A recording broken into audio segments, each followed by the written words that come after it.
We had a decision to make in the commercial break to kick it or to go for two. Time to go for two on GMFB. Mike Vrabel said that he wants intensity from his team. And listen, it's one thing to say it, and then it's another thing to preach it and practice it. At the Patriots-Commanders joint practice yesterday, Vrabel jumped into a training camp scrum to break it up and bloodied his face as a result. His quarterback, Drake Maye, loved what he saw from his coach.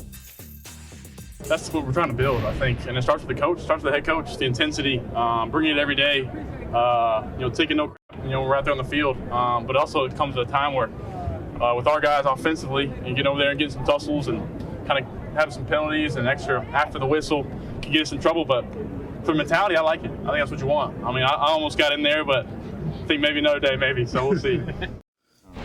He's so North Carolina. Tussles. Vrabel joked to Maye that the team will review the film of Coach's Scuffle later on.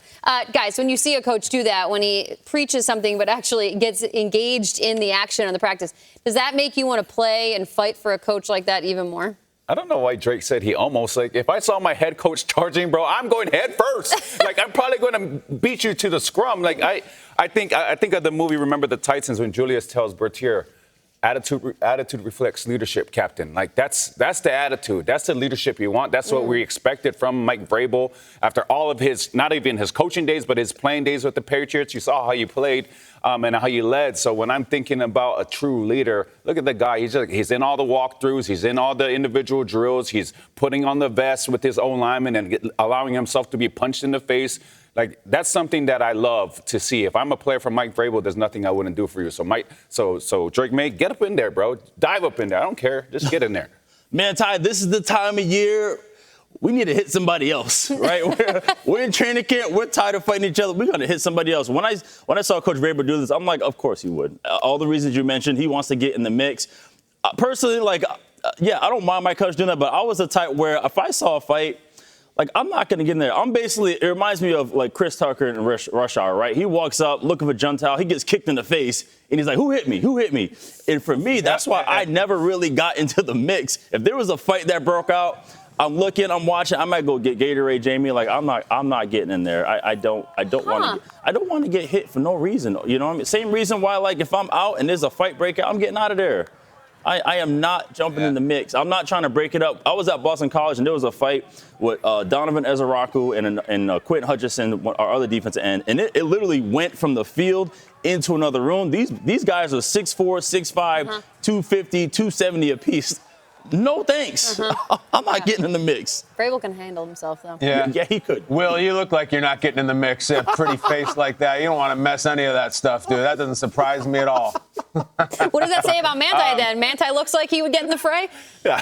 Manti got the tag. Well, Manti has half his face covered by a beard, as we know. He doesn't give a damn. Manti's a linebacker, a little different mentality. But I bet, when this story comes out that Vrabel's in there getting punched and bloody, you know how jealous I bet Jim Harbaugh is? He wants this so bad. He wants to mix it up. So watch Jim Harbaugh run into a fight today just to get punched. He wants to taste the bat. I also think it's a teaching moment, though, for Vrabel. Guys, back to high school, I feel like the coaches would always say, when something breaks out or if there's a skirmish after the game or in the handshake line, always have that helmet on. Don't take your helmet off. You want to have your helmet on, unless you're one of those maniacs who starts swinging your helmet. But listen, Mike Vrabel doesn't have a helmet. He knows better than this. And something tells me that, I bet Mike really liked this. All of these ex-player coaches, especially the ones like him, they like coaching. They loved playing. They miss it so much. They miss the juice. They miss the contact. They miss the violence. I bet Vrabel absolutely loved this and will, of course, tell his players that he did something dumb, but I bet he loved it. His favorite part of training camp. Drake Maye was selected 3rd overall last year and impressed everyone in his rookie campaign. You could say the same for Jayden Daniels, but Maye was asked about how much does he try to keep pace with last year's AP Offensive Rookie of the Year, who's been on the field with him this week, Jayden Daniels. There's always in the back of your mind, the draft class you came in with, and anytime you play them, especially, it's a little different. But yeah, like you said, I think just trying to worry about myself. But at the end of the day, keep up with those guys. Those guys are, him and Caleb and Bo. Those guys are, good friends of mine, and they're friends until we play each other. friends until they play each other. This is looking ahead to the 2025 season, the second year for both Drake Maye and Jayden Daniels. Listen, we try to cover all 32 appropriately, Kyle, but there are some teams, players, coaches that you feel a little bit more personally invested in their successes, but also sometimes their pitfalls. Kyle, who are you more invested in this season, Drake Maye or Jayden Daniels? Well, I'm invested in new content, new storylines, new things to talk about. So my answer here is Drake Maye, because I want the AFC to have a Jayden Daniels. I want a young sensation like Jayden was last year in the NFC. Frankly, I'm ready for someone to bust into that private club, that Mahomes, Allen, Burrow club. You know, Justin Herbert's always sitting outside, waiting to get in, kind of with the velvet rope there. I want a young sensation to be like, enough of those guys. They're a bunch of old heads at this point. I'm young, I'm new, I have the right coach. I'm in a division that's been getting kind of lazy. I would love it if Drake Maye became a guy, or Bo Nix for that matter, but he's not part of this tee-up. I can only say Drake Maye or Jayden. We have Jayden in the NFC. I think he's going to be fantastic for years to come. I want a young sensation in the AFC. If you think about Drake Maye's draft class, it's all these NFC guys. It's Commanders and Bears and Falcons and Vikings. There's only one of them in the AFC, and I want Drake Maye to be the guy who ascends this year and be like, wow, welcome to the Drake Maye era. We're here. He's got to have to play ball to do it. Yeah, no, I'm invested just the reason you said why. And Jayden Daniels, like he threw his name in the hat in this golden era of quarterbacks, and especially in his own division. I mean, you have now Russell Wilson's in there, Dak Prescott, Jalen Hurts. Like right now, what Jayden Daniels doing, he's now since this is Throwdown Thursday, he's like John Jones throwing his name into the light heavyweight. You got Shogun Hua, you got Rashad Evans, Quentin Jackson, Chuck Liddell, all these guys who are going blow for blow in the light heavyweight division, and now John Jones is coming through, and that's Jayden Daniels in this situation. He's nipping at the heels. He threw his name already in some top 10 people's list in terms of the best quarterbacks in the league. So right now, for me, I'm invested to see what Jayden Daniels does in year two. Can he consistently be that guy? Well, much of the football world is waiting to see what Cowboys owner Jerry Jones does about the Micah Parsons contract situation, asking for a trade.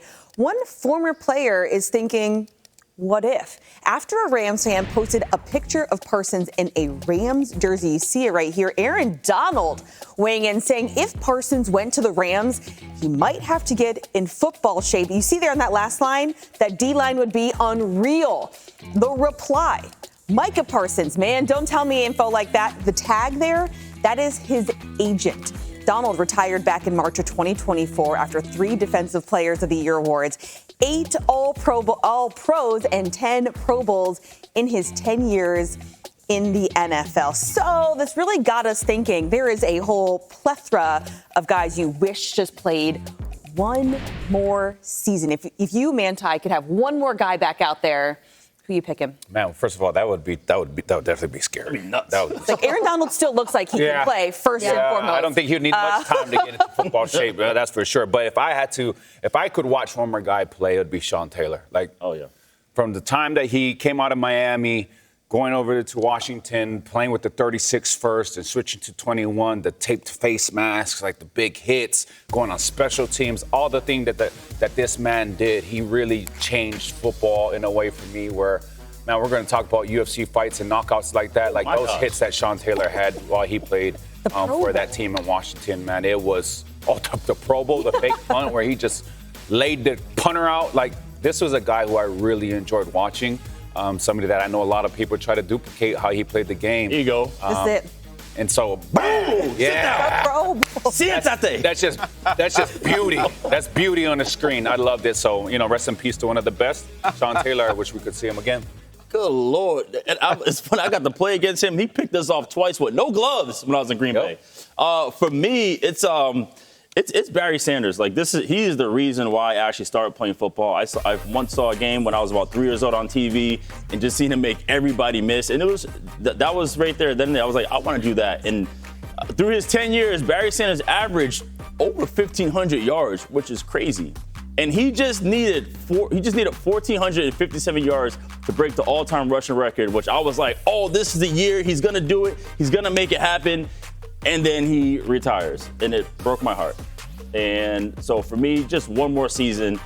I mean, obviously the record's long gone. Like Emmett has it now, but that would have been the one more season I would have watched was Barry Sanders. I hear what you're saying. I just always feel like it helps the mystique of Barry that he ran away when he was still at the top. We never saw Barry Sanders on his third team legging it out. We never saw, Edgerrin James on the Seahawks. It wasn't like that. We only know him at his prime, which is kind of what makes him cool. Mine's kind of unfortunate too. Imagine right now, sports fans, if Saquon Barkley was not in Eagles camp because he was playing center field for the Milwaukee Brewers. That was a real thing with Bo Jackson. He played both sports. He played them both well. He played them both as the most exciting person in the sport at times. And then he was taken from us in a playoff game in 1991, well after he ran over Bosworth. I'm old enough to remember this vividly. I was playing an indoor soccer game. I was 12 years old. We came off the field, and one of the dads said, Bo Jackson got hurt. He left the game. He has some kind of hip injury. And just the words Bo Jackson got hurt seemed unfathomable to us because Bo Jackson was from Mount Olympus. He was one of the gods. He's the greatest athlete to ever live. You could not hurt Bo Jackson. As it was, his last carry against Denver, where he injures his hip, was his last carry ever in football. The Raiders were done with him. The Royals were done with him. He hung on with the White Sox and the Angels for a little bit, but Bo was never the same. It's hard to explain to the youngsters what it was like to have a superstar in two sports who was also a superstar in commercials and endorsements and video games. It's the most fun I've ever had watching an athlete play, Bo Jackson, and he was taken from us right as he was still killing it. It's really unfortunate. There's self-fulfilling prophecies and then there's self-producing segments. We like the latter on GMFB. Earlier this week, Kyle brought to our attention a fan who was not so happy with us about our Cowboys talk on the show. Yesterday I got a note over the internet through social media from someone who watches the show. I don't know this person. This guy's name is Bill. And listen what he says. He says, I watch GMFB all the time, but he says he's getting frustrated. There are 32 teams in the NFL, and all the program talks about is the Dallas Cowboys and their camp. Even if you do briefly talk about another team, it goes back to the Cowboys and Jerry Jones. Bill, I hear you, and I hate that. I don't want you to feel that way because that goes against everything we feel about this show. All right, Bill, this one's for you. We got Mad Minute on deck, and normally when we play this game in the regular season, it's about the matchup. Instead, Bill, this is for you. We have half a dozen teams, I believe, and on my piece of paper, when I'm in charge of Mad Minute, the Cowboys are not on the clock. We give 60 seconds per team, 20 seconds a guy, and we're going to go around the horn. We begin with a game that's on NFL Network tonight, and again, the two teams that are in it. So the Colts play tonight on NFL Network. Kyle, start the clock. All right. We talked about this earlier. Everyone's split on Daniel Jones versus Anthony Richardson. I'm still standing squarely in the Anthony Richardson camp. I don't know if he's going to win this job, but I have seen Daniel Jones play a lot of football, albeit for a different team. I want it to be Anthony Richardson, higher talent, homegrown Colt. I don't know what he's playing or when he's going to play in the preseason, but I want it to be him. Yeah, I don't know who's going to be the quarterback, but I do know who they have. Josh Downs, Michael Pittman. I'm really excited about Tyler Warren, the rookie out of Penn State, because I know Shane Steichen wants to run what the Eagles have with the RPO system. So whoever's at quarterback, they got a lot of good weapons over there for the Indianapolis Colts. That's exactly what Shane needs to do. Take all the film from what the Eagles did last year, what hurts, and Saquon, and do exactly that with Anthony Richardson and Jonathan Taylor. Do the exact same thing. That's all you need. It's a copycat league, man, Ty. There is a rookie running back for the Colts that, Kyle, we should keep an eye out on. DJ Giddens, I believe, that we should maybe he'd be like an angry runs watch kind of guy. So that's happening. It's Colts-Ravens tonight, 7 p.m. Eastern on NFL Network. Moving on. All right, first round. Carolina Panthers tomorrow, Friday night, 7 p.m. Eastern, Manti. When you see that baby blue and the Panther in the middle there, how do you feel? Well, I think it's underrated what Dan Morgan, the general manager for the Carolina Panthers, have done in such a short amount of time. Defensively, I think it's to be determined. We don't know defensively what they have, but underrated offense is what they have, in my opinion. You have a run game with Chuba Hubbard, he's the first 1,000-yard rusher that they've had since Christian McCaffrey. And then they surrounded him with a whole bunch of offensive weapons on the receiver standpoint. But I'm really looking forward to watching Hunter Renfrow and Jimmy Horn Jr. I think Jimmy Horn Jr. is very explosive. you killing on time right now. Go, Will. Just go, go. Will. Listen, just go 5 wide all day. Just go 5 wide, empty formation, and just let them go. Let him cook versus these receivers, and let's go. I think the Panthers are hot. I kind of have a crush on the Panthers. I'm not kidding. I'm thinking about doing something irresponsible for the Panthers. I think the Panthers are going to start the season 2-1. I don't care. Write it down. They open with Jacksonville, Cardinals, Falcons. 2-1. I know it's not a bold prediction, 3-0. It's the Panthers we're talking about. If you watched them last year, they were good. 2-1 to start the season. That's good. That's when good. you said irresponsible of the Panthers, Kyle, I thought you were going to talk about showing that logo in the first week of September. But just saying they're going to be 2-1, that's not that irresponsible just yet. I know, but I like them. 2-1. Flirting with it. All right. Moving on. The Texans play on Saturday against the Vikings, 4 p.m. Eastern on NFL Network. The Houston Texans trying to have a hot start. Go. New OC, no problem. C.J. Stroud, he's coming back, getting to his groove. You got Christian Kirk from the Jacksonville Jaguars. Right now I think Tank Dell's still injured, I believe. And so, yeah, I mean, I think right now, like, it's time for C.J. Stroud to get back to who he was his rookie year. So I'm excited to watch them. I'm excited to watch him do his thing. So, yeah, there you go. Texans, let's go. Go, Kyle. Yeah, the Stroud thing, it should be this spectacular, massive story. It's just all those quarterbacks in the AFC in the top-tier club get talked about so much. I said earlier in the show, I want Drake Maye to rise up and be the young sensation in the AFC. It's C.J. Stroud. It should be. Got to win a couple more playoff games, but he's doing fantastic, and this should be the year. I want it to be. Well, we're talking about the offense. I'm going to talk about defense because it's a dog pound over there. You have Will Anderson and Daniil Hunter. They have two really good interior D linemen that they can get pressure. You got Henry Toto and Al Shair. Very athletic, very physical linebackers, and that secondary is a dog pound in itself, just dogs. Stingley, Kalen Bullock, C.J. Gardner-Johnson, Kamari Lassiter. Wow, Dogs. all the different horns during this segment. Well done. You know, with the shield on our breakfast table, we take a lot of pride in sometimes, the fact that the commissioner, Roger Goodell, he's available, he could come by. And we're like, that's great, we'll have him. But then we have our friend that likes to stop by the table, and we know that we can ask this man anything. And that is Jeff Miller, who is here. He is back. I know.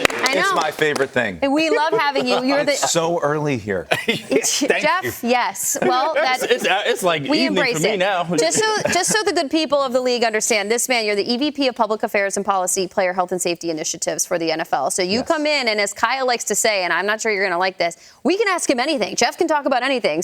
Let's go. What do you got? Yep, exactly. We got a lot.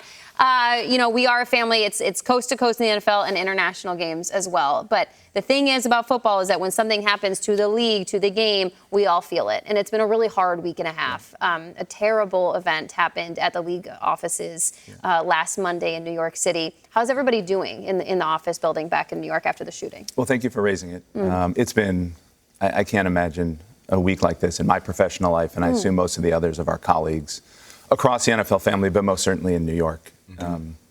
Most importantly, our colleague who was injured is recovering, and everybody is optimistic there, which is most important. But it was a really traumatic event, and all of our colleagues, the employees who work on Park Avenue, are dealing with it. And there's no blueprint, right? Everybody, when you talk to your fellow employees or groups, whoever we're checking in with, some people seem okay, and that's great, and others not. And sometimes trauma affects people differently at a different time. So it is a really tough environment for our family. And at the same time, they're working, right? We put on the Hall of Fame game. I'm sure we'll get to the announcement from the other day shortly. The deal teams were working on this stuff. And we've got a season coming up in preseason games tonight. And so the ability for our team to be resilient enough to deal with their emotions and then work as professional and impressively as they do, we all know, it's incredible to comprehend. But there are people at the bottom of this, Jamie, and it's a really hard time. Yeah, our thoughts and prayers are with our family over there in New York. And but you mentioned that the game does continue, and they're already going back to work. We do have a preseason game tonight. Can you please explain for the viewers the changes to the dynamic kickoff rule that they may see a little bit of difference there? What we're doing is we're making it more dynamic. What? Oh, okay. A more dynamic kickoff, man. That's what we're doing. Like Capital that. D in dynamic. I need that. What we got? Right. So if you remember going into last year before we made the substantial change, everybody saw the difference. The reason that we were doing that was, one, nobody was returning the kick anymore. We were down to like 1 in 5 kicks returned. So it was a ceremonial play. And two, the world in which I live, a lot of my career is it had 4 times the rate of concussions of a play from scrimmage, which is just crazy. The spaces and the speeds involved, you guys get to such velocities, and so the contacts were really substantial. So the special teams coaches over the course of a long period of time figured out better ways to do that, to eliminate some of the space and therefore the speed. Last year was the first time we saw it. The return rate was about 1 in 3, so much higher than before, but a good start. Yeah. We saw the injury rate drop down to more or less what a runner pass play is. So we got that right. And I think it allowed the coaches and the competition committee to say, okay, let's take another step forward. And so as an incentive to have more kicks returned, instead of the ball coming out to the 30 on a touchback, we're going to move it to the 35. So a team has every incentive to kick it in the landing zone as opposed to in the end zone, because do you want to give up that much yardage? Right. We saw points increase a little bit last year. We saw drive starts increase a little bit last year. We saw more touchdowns, more field goals, which is all great. And if we can do a little bit more of that and add an exciting play to the game, because the kickoff then that's what the idea was here behind the dynamic kickoff. Yeah, that's cool. I like that insight. I love it. Jeff, let's talk about something else dynamic. Right. And the word is Hawkeye. I'm right here. Hawkeye. It could be from Iowa. It could be an Avenger. Or it could be Sony's technology with which to measure first downs. It's here. It's real. Tell us all about it. Now, the question is, could you bring more drama to figuring out whether there's a first down? And that's what we're attempting to do. So, we've had the chains for 1,000 years, and the chains are still going to be there as a backup. But what this does is this visual line to gain technology, which you're seeing on the screen now. The referee will still spot the ball. But then instead of the chains coming out, we'll be able to do it through the optical tracking system to see whether or not you've reached the line to gain. So you'll have that dramatic moment where you see whether or not the ball gets to the yellow line or it doesn't. And we'll still have the chains there as a backup, and we'll still have the chains there so the coaches and the players know, where the first down is. But we'll see this for the first time. We saw it in the preseason at the Hall of Fame game, and we'll see it again tonight and throughout the rest of the regular season. So how are we increasing the dramatics? Because we talked about on this show, there's a moment in football that I'm going to miss where they drag out that chain, and as they put it down and you realize that it's short, the defense runs off. How are we going to kind of intensify an already Be a Hollywood intense, producer for us. memorable moment? We need, for a lot of fans? fair enough. I think we need a bunch of creative minds to get into the lab and figure this out. But you're going to see the yellow line, you're going to see the ball, and you're going to be watching. If you watch the tennis match, if anybody watches that, they move the ball in or out. Same general idea. Got it. Oh, yes. Does it get there? Does it not get there? How much did it get there by? That's what we're going to be looking at. Okay, I like that. So players are very in particular about their helmet. I, for one, was a pain. Like, I actually sat out of practice in college because I had to switch to a new model helmet, and I did not want to. So I eventually gave in. I had to with Coach Tom O'Brien. So how are they adapting to the newer and safer helmets this year? Yeah, it's been a revolution in terms of the technology and the safety that's coming with these helmets now. Kyle and I have talked about this a bunch. Right. And we now have data from on-field with the newer helmets. So if you're wearing one of the best helmets that are out there, your likelihood of getting a concussion is nearly 30% less than somebody who's wearing an older helmet. That's a pretty good selling point to a player. Right, yeah. Right. You're going to want, and some of those helmets that I'm talking about are made specifically for the position group you're in, not for corners yet, but for offensive linemen, for quarterbacks. And so you can say to a player, if you wear this as opposed to this, data shows that you're going to be safer on field, which is fantastic because all the technology that's gone into it and all the engineering that's gone into it and all the years that we've worked on it has led the companies to build these products with more better things to come. The problem is, not a problem, but we're working closely with the Players Association to say, help us educate players so they make a choice that's really informed for themselves. And there's a lot of players, to your point, who are like, well, I just changed helmets a couple of years ago. I feel good in this, or I really like this. And we're saying, okay, just give it a breath. Go do this. So as an example, helmets that used to be the best helmets 4 or 5 years ago at the top of our chart are now banned. That's how much helmets have changed over the years, and that's asking a ton of the players to be willing and open to trying something new quickly. But the early returns for this season and moving a lot of players to those best helmets is that players are making those choices. I feel anxious. All my helmets are in my office. They're all banned. They're all banned. Correct. You wouldn't put your kid in those. Nope. Jeff, every time we talk helmets, one of those players that's always been at the forefront of changing to the newest helmets is George Kittle. He's out there, he's got a modern helmet, and he makes it look cool. Well, as it so happens, George Kittle also became part of the conversation about another issue. Live on our network in training camp, Kittle at Niners camp intervened and brought up a subject that has made headlines that we'll talk about. But here's the clip.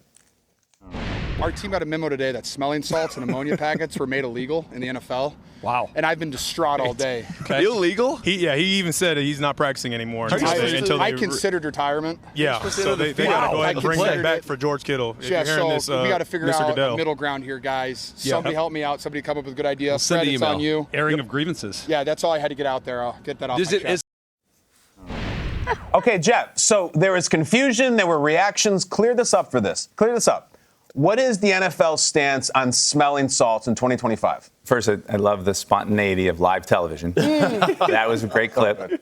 So fantastic. The Food and Drug Administration and our medical committee that deal with neurological issues came out and said, hey, look, smelling salts can mask the symptoms of a concussion. So if a player has been hit and whether he wants to or maybe it's happenstance, takes smelling salts, you may not be able to tell whether or not he's actually hurt from a concussive standpoint and diagnosis. So best practices are not to allow the doctors or trainers to give smelling salts to the players in those circumstances. Hence, Dr. Alan Sills, our chief medical officer, sending that memo out. So that's where we are. That's the state of the science. Kyle, your history on smelling salts, if you want to share it with all of us. Please do. Yes, Jeff. Get him, Jeff. Listen, in the 90s, they were everywhere, athletically, recreationally, all these other things. There can be a whole Wikipedia page about my personal history. But, Jeff, I have a question for you on live TV. As someone who represents safety, do you think it's really safe to have a job title that is that long? We can't even fit this on the bottom of the screen. What are we doing here? It's the worst. EVP of Public Affairs, supercalifragilistic. I look at some of the other execs. Christine Dorfler, CFO. Roger Goodell, Commissioner. Jeff Miller, blah, blah, blah, blah. What are we doing here? By the way, both better professionals than I will ever be. So let's go with that. Come up with something better. I don't really care what it is. Well, we love you for the entire title. I'm supposed to wrap, but I just want to give us 30 seconds quickly on the reason why you guys are honestly in town is the media deal that went down. And if you want 30 seconds to encapsulate what you guys are feeling from your side of the office. I think the biggest part here is that our fans are going to get more football on more platforms than ever before. The tie-up with Disney, the worldwide leader, and what it can infuse into what we're doing both on digital for the network as well as linear distribution of things like RedZone is going to be heaven for NFL fans. And that's always been the goal. How many fans can we reach? How many fans can we offer our content, the best game in the world, and all of your coverage around it, and this is going to help in that regard, and so that's great strategically, and it's great for our fans on the day-to-day. We, as a collective in LA, were a part of a meeting yesterday where the intricacies were explained to us a little bit better, and I can echo what Jeff just said and how you explained it. And you know what else I will echo? Your title once again. It is the NFL's Executive Vice President of Public Affairs and Policy and Player Health and Safety Initiatives. Jeff, don't let him take it from you. It's a very prideful point for you. It's just like, keep Kyle Brandt in the box up there, okay? One. Smart. Yeah. One of one, Jeff. That's smart. Keep him in New York. I need to do a smelling salt just to pronounce Jeff's job title. That's the thing. Banned, Kyle. Executive VP, blah, blah, blah, blah, blah.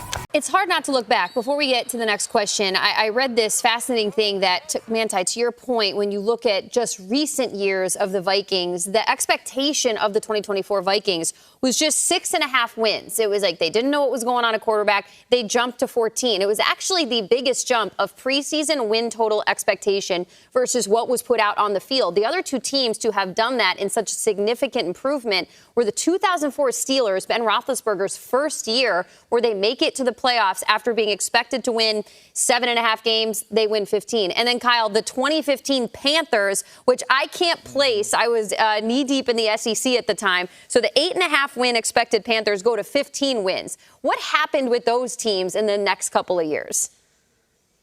Well, the 2015 Panthers were a sensation. That's Cam Newton MVP stuff. That's everybody introducing the dab. That is a Ron Rivera and Sean McDermott defense. That's the craziest team. They didn't have any real wide receivers that were a threat. They had a running game. They had Cam. They had Greg Olsen, and they damn near won the Super Bowl. I understand the comp of preseason expectations. Like, whatever J.J. McCarthy does this year, he could be great. He's not going to be 2015 Cam Newton. Like, nobody's 2015 Cam Newton. That was a true sensation. And even the other example you brought up, which is a good one, too, Roethlisberger rookie year, Hall of Famers on defense. That's still Bill Cowher. Like, just a crazy, crazy Steelers team of yesteryear. If this team's going to win, like, we're in the North. Like, are there going to be a lot of love in picks for the Vikings to make the playoffs this year? Is anyone going to pick them to win the North? It's daunting as hell. It really is, because we just know so little about McCarthy in the NFL field. We know a lot more about Caleb, and he's only played 1 year. So great coach, great receiver, some really good players. We'll see when the rubber meets the road a month from now how many of us in the media really believe in the Vikings. I will say this. Last year, I thought the 2024 Vikings were the #1 story of the regular season. The #1 most unexpected, the coolest story. No one thought Sam Darnold was going to play like that. No one thought they would put together that kind of record. So I think it's a little bit unfair to compare McCarthy and Darnold. Sam Darnold's been around for years, to Will's point. He's started a lot of games and seen a lot of football with a lot of different coaches before he took over the Vikings. JJ's green. JJ has not been touched. It is not an apples-to-apples comparison. Sam Darnold, for all his faults, and there are many, super experienced quarterback. JJ, not at all. So if they start out and it's like, well, Darnold put up these numbers, that will happen. It's unfair, but it will happen because the Vikings willingly chose to move on from Darnold when if they really wanted to, they could have brought him back. I think they made the right choice. Sam Darnold showed some cards at the end of the season that were not good. They believed in JJ, but he better prove him right because, yes, the comparisons will be there, even though they're not totally apples to apples. Mm-hmm.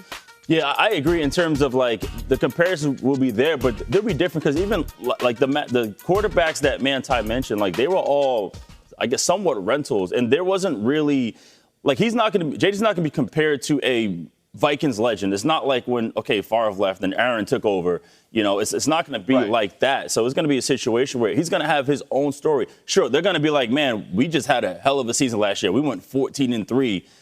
We want to bring that back. Can JJ come in and replicate that? Sure. But I think in terms of like what JJ's going to do, it's going to be his own story. He's not replacing somebody legendary.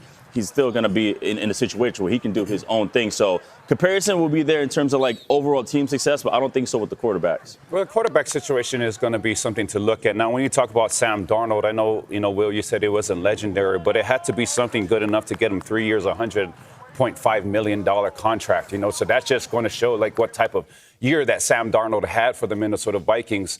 But when you're comparing the two, I think that would be unfair for us to compare the 2025 Sam Darnold because he's in a totally different scheme, totally different team. So there's going to be a lot of comparisons to the 2024 Darnold, and I think that's right for people to compare to. Why? Because it's the same team, it's the same weapons. As a matter of fact, those weapons might be even better because if you remember T.J. Hawkinson and Aaron Jones, that was their first year with the Minnesota Vikings last year. Now it's year two in the same system, same coaches, same everything. So there's going to be some carryover, and I think they hit the road with a little bit of momentum going into this year just because it's the second year for a lot of guys. As for the reigning AFC champs, the Kansas City Chiefs are looking to move beyond their Super Bowl 59 loss, and their tight end, Travis Kelce, he's already let it go. Travis, is the last game still in your mind? Nah, man, I've thrown that thing in the trash. I moved on.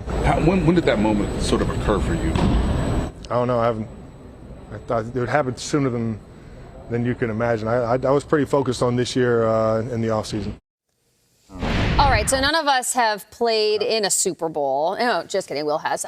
We are not actively playing in the Super Bowl right now. So if we have a take, our Super Bowl is every day on this show. We just throw takes out on, right? So if you have a take that you would want to throw in the trash, because they're not all winners sometimes, Will, what's a take that you've said recently on the show that you want to throw in the trash the way Kelsey's done with the Super Bowl? Yeah, I'll say I've taken very few L's when I made some takes. But there was one that was horrendous.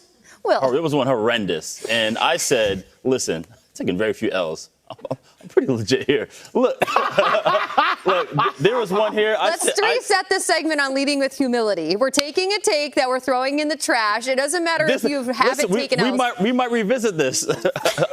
But anyhow, you know what's incredible, Will?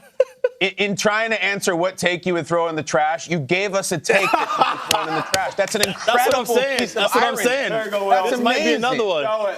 This might be another one.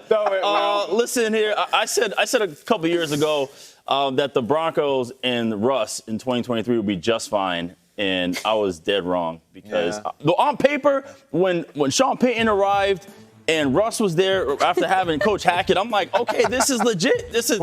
We got a guy. Like, we got a culture set up. We got Russ, and come to find out, he never liked Russ.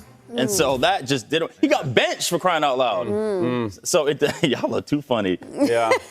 So that was one of my few L's. He had to go back so far to 2023 because he has been right ever since then. Yeah. Yes. Also, Jamie, Manti, like, Bring us this tweet back. Could you at least give us a little flourish or some prose or some background? I mean, this is like the most Spartan, bare bones tweet. Will be fine. Will, how many glasses of Cabernet had you had when you tweeted this? Listen, I was just, boom, flat out there. That's why it was just there. I just threw it there. He's so confident, and when he's going to be right, he doesn't even put punctuation in at the end of the sentence. No need. No need for that. No need for that. See, I don't got to go that far. Well, I don't got to go that far because mine just happened like 2 weeks ago. And okay, so I did a list. It was a top 5 most underrated players list. Okay, and I did it right over there. And Jamie knows this. I love my job, okay? I really do. Like, I come in here, I'm happy, I'm energetic. But after I did that list with those 5 amazing individuals that you see there, I came back to this seat, and I was quiet as a mouse, guys. And Jamie knows this. We've gotten to know each other very, very well. I'm not that quiet. Like, I like to talk. I like to have a good time. And Jamie just did one of those slow turns to me, and she was like, "You good, bro?" Like, she knew, KB, that something was up, and I shook my... Bro, I bombed. His delivery wasn't the best. Yeah, Kyle. the delivery was trash. I bombed that thing so bad, KB. Like, I came back here, I was quiet, I didn't say anything, and I just see in my periphery Jamie just rotate her chair towards me, and she's like, "You good, bro?" And I'm like, "No." She's like, "You're fine. You're fine." That was that one. Throw it in the trash. Like, dunk it if you want to. Can we re-air that? This is why this show is so good, Kyle. The question was, what take do you want to throw in the trash? Will's was from 3 years ago. Manti's from 2 weeks ago, but it wasn't even his list. He likes his list. He hated his delivery. He wants everyone to erase it from their memory. That whole segment, I wanted to toss that thing in the trash. That's how it worked. We do this every day. Welcome back to Good Morning Football. This is my new friend, Jordan Davis. He's a multi-platinum country superstar. The tour is Ain't Enough Road. The album is Learn the Hard Way. Straight out of Shreveport, in the house. Big Saints fan. What's up, Jordan? Dude, I've been such a fan, so being here is really cool. Is that true? Have me on. Absolutely. You say that to all the girls, no? No, I'm serious, dude. I've been watching this I love that. Wake up, grab a cup of coffee, check in on you guys. This has been really cool, so thank you for having me on. Look at this guy. I love it. All right, so we're going to talk a lot of music. We're going to talk the tour, but it is August. It's preseason time. All right, I'm trying to describe a word right now for the New Orleans Saints preseason. Mine is unusual. What's yours? I mean, I haven't found it yet. Still definitely searching. Unusual fits it. Yeah. I think every year going in, been a Saints fan for a long time. So the offseason was strange. Mm-hmm. You hated to see Derek Carr go, but having Kellen Moore there, it's going to be cool to see him, take the reins and, got a new quarterback. So we'll see what Tyler Shook. Tyler Shook. Was he on your radar as a longtime Saints fan? I got to say, it was not on the radar until the draft. But he's the guy now. And I think as a fan, it's our job to get behind him. So no doubt. That's what you guys do. When you get a new head coach, it's always exciting, especially when, I don't know if they're going to win or not yet, but the offense should be pretty good. So that's something to be fired up about. That's there's still a lot of talent down there. Yeah. Kamar's still fun to watch. And who knows, man? Maybe this is the guy. Maybe this is the guy. But it's a tough division, and we're going to have to. We're just going to take it week by week. See, this guy, week by week, boys. Gets it. That's it. Tell me if I'm wrong. Didn't you play the Superdome last year, early on in the season? What was it? I did. I played the opening game at the Superdome, week 1 against the Panthers. Oh, that's a great game to play. Oh, it was. I think it was 28-3. Perfect. At halftime. There I am. I got my Arch Manning jersey on. Oh, cool. They wouldn't let me wear it during the show, though, so I had to go back to mine. But, unfortunately, that was one of the highlights of the season last year. But, hey, ups and downs. We'll see how it goes this year. Well, look, Ain't Enough Road Tour is going to go incredibly. We're going to talk about it. But you're smart because this is an NFL show, but we all have college teams that we're fans of, too. Yeah. So you rep LSU. Absolutely. So meanwhile, last year, not an ideal Saints season, but oh, my God, Jayden Daniels. Talk about this guy. This is your guy, right? Yeah. I mean, and to be honest with you, as a sports bettor, I had known about Jayden for a little while because, sometimes you got to bet those late night West Coast games. Talk about it. When he was still at Arizona State, I think as a freshman. Yeah. I remember being like, dude, this guy can sling it. Hell yeah. And so when we picked him up, I was excited, but I had no clue he would have the career that he had at LSU. And to be honest with you, even last year in Washington, like that kind of floored me. Incredible talent, but like, I mean, that's a top 5 quarterback right now. Oh, of course. Yeah. I mean, like, that's one of the greatest rookie seasons of all time. Riddle me this. Let's say this year, this is possible, I guess. This year, the Super Bowl, which is being played in San Francisco, is Bengals Commanders. Burrow, Jayden. Where's that heart go, Jordan Davis? Oh, man. It's going to be tough to go against that 2019 LSU team. The one that Burrow led. But, I mean, that's a win-win there. Mm-hmm. But, I mean, yeah, to see two ex-Tigers go at it in the Super Bowl would be pretty special. Listen, I'm not a bettor myself, but you could probably find some decent odds on Commanders Bengals. I wouldn't rule it out for sure. So. This guy will be into that. I was messing with the audience earlier because I was saying, oh, Jordan Davis is coming on. Jordan Davis, just like a silly joke about there's a guy named Jordan Davis plays for the Eagles. There's a country star named Jordan Davis. Well, to you, it's not a joke. You met Jordan Davis. I did. It was like the Giants and the Giants coming together for the pancake breakfast. Jordan Davis met Jordan Davis. Tell the story. Well, first, a massive human being. Hell yes. So we were getting tagged in a bunch of stuff. So it was kind of right as I was coming out. I'd released a song. He had just ran like a 4.840 at the combine. Oh, it was right after that? It was right after. Okay, so cool. like, everybody's like tagging me in my 40-yard dash where I'm like, what? Dude, I haven't ran a 40. And they were tagging him in like this new song that I had just put out.